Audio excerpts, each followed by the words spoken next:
sana. Uy! Gumanti na, gumante. Mga kaibigan! Binigyan talaga ng biyaya. Persuno yung kasunod.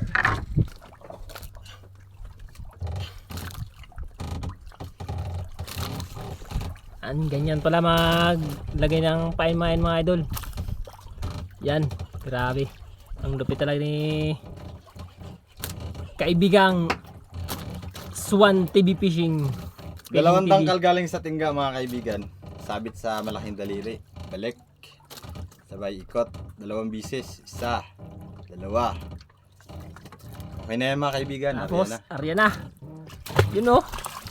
Ayos na ayos. Huli na lang, abo. Huli na lang, hintayin natin mga kaibigan.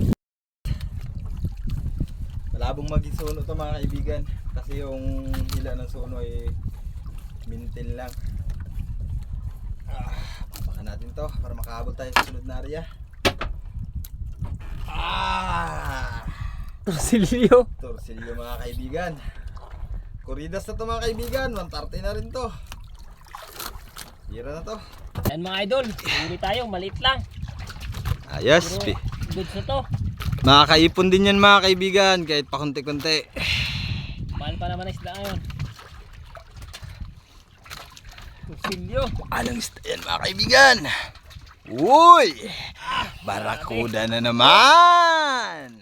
Buhay na buhay talaga. Sariwang sariwa. Okay. Sunod na kain. Malaki-laki na to mga kaibigan. Sulo lang sana. Uy! Gumanti na. Gumante. Mga kaibigan! Parang siya na to mga kaibigan. Ayos! Yan sa dagat pa eh. Uy! Sunod na mga kaibigan! Ayun na. Pula-pula na. Lord! Lang. Uy! Labas yung tungol mga kaibigan.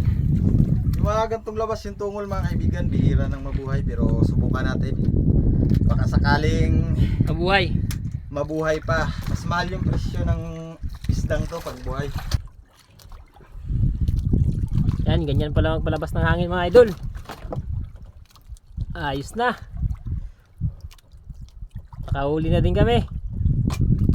Ayun yung bad size na, bad size. Hindi na to mga kaibigan, Oh. over down. Pag nakaabot ng 1.4 pababa. Ay pataas! Hindi na kasya na. Ha? Hindi na kasya. Umigo dito. Kumabit yung baba. Yan yung compress natin mga idol. Ayos na. Oversize na. Kwarta! Ng kwarta. Abangan na lang natin.